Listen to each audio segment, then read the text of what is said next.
बसपा के संस्थापक कांशीराम ने दलित समुदाय के बीच राजनीतिक चेतना जगाकर सियासत की तस्वीर बदल दी थी। मायावती ने एक ही नहीं 4 बार सरकार बनाई, लेकिन उसके बाद से बसपा की सियासी जमीन लगातार दरकती जा रही है।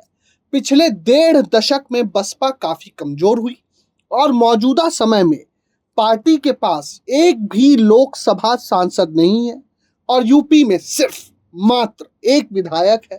ऐसे में मायावती 2027 के चुनाव से पहले बसपा को दोबारा से खड़ा करने के लिए सियासी कवायद उन्होंने करना शुरू कर दी है।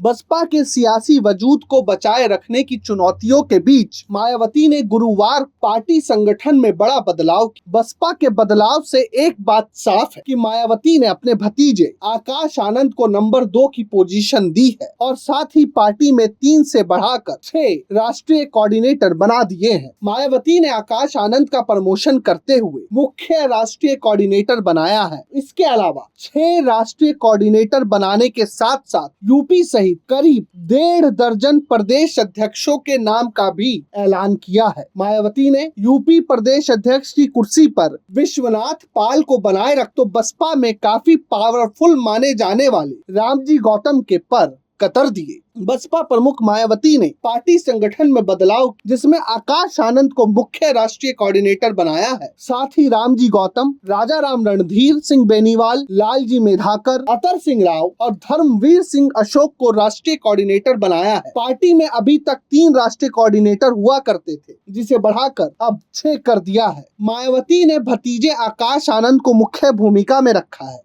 आकाश को चीफ राष्ट्रीय कोऑर्डिनेटर बनाया गया है। ये पद बसपा संगठन में राष्ट्रीय अध्यक्ष यानी मायावती के बाद आता है। मायावती ने भले ही अपने सियासी उत्तराधिकारी का औपचारिक ऐलान ना किया हो, लेकिन आकाश आनंद को बसपा में नंबर 2 की कुर्सी सौंप कर उनका सियासी कद बढ़ा दिया है। बसपा में नई जिम्मेदारी मिलने के बाद अब आकाश आनंद राष्ट्रीय अध्यक्ष यानी मायावती की देखरेख में काम करेंगे। आकाश आनंद की जिम्मेदारी सभी सेक्टर, केंद्रीय और स्टेट कोऑर्डिनेटरों और प्रदेश अध्यक्षों के काम की समीक्षा करना है। इसके साथ ही वे सीधे मायावती को रिपोर्ट करेंगे। माना जा रहा है कि आकाश आनंद अब पार्टी की रणनीति, टिकट वितरण और चुनावी प्रचार से लेकर संगठनात्मक गतिविधियों तक में महत्वपूर्ण भूमिका निभाएंगे। ये कदम 2027 के विधानसभा चुनाव में बसपा की स्थिति को मजबूत करने की रणनीति का हिस्सा है। अब मायावती इस फेरबदल के जरिए बसपा में माहौल बनाने की रणनीति अपना रही है, लेकिन अब देखना है कि मायावती ने जो संगठन में ये नया बदलाव किया है, ये